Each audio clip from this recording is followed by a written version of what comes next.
As educational standards are constantly evolving, we always need to look for new ways of measuring complex constructs. Having a conversation gets at students' underlying mental models, these deeper connections that students are making. So more conventional formats are easy to score, but they only get one shot at answering the question. Having just a normal conversation, you get to follow up and fill in all the missing pieces. Conversation-based assessments represent a new type of assessment, providing new types of evidence to complement the other types of evidence rather than replacing them. Our current research efforts are focused at the middle school level. However, this capability can really apply across the board, from K through 12, higher education, and into the workforce. Our current efforts are leveraging the formative aspects of conversations, but we're exploring summative as well. As you can imagine, having a conversation with a human is very easy, very natural, but not very scalable. We can automate this process where you type in responses and the computer can have a conversation with you. Having two different virtual agents, for instance, a virtual teacher and a virtual peer, allows you to have different types of interactions than if you're only interacting with one other person. Using these trilogues as a specific implementation of conversation-based assessments affords a range of different pedagogical choices you can make within the environment. The teacher may ask questions, you may have to teach peers something, and the teacher may actually model something, and then as a test taker, I'm asked to reproduce that behavior.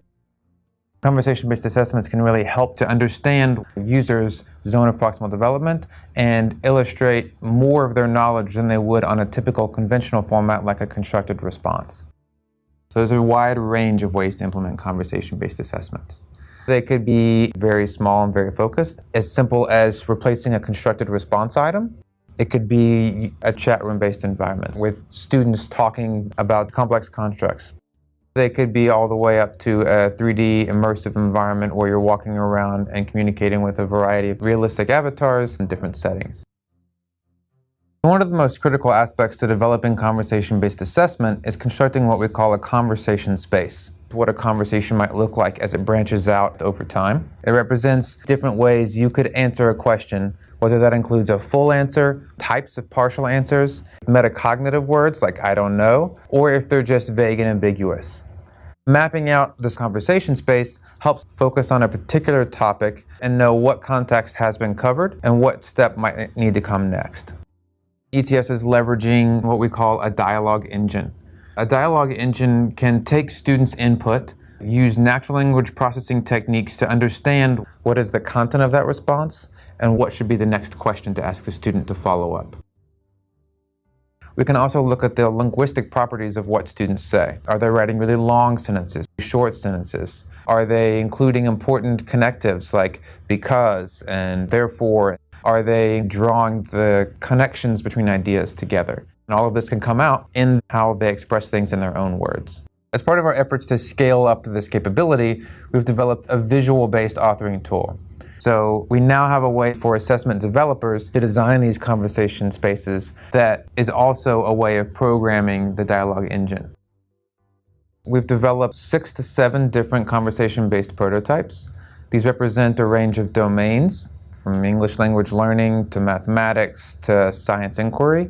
For example, in the volcano scenario-based assessment, students virtually traveled to a volcano, placed measuring devices called seismometers, determine the amount of time to collect data, annotate it, and make a prediction using that data to support why an eruption is more or less likely.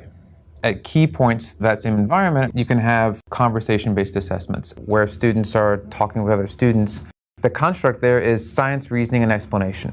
So having a conversation about how you're making a prediction and backing it up is a very natural fit. Similarly, with English language learning and assessment, conversation is the construct. How do you demonstrate your English language proficiency through conversation?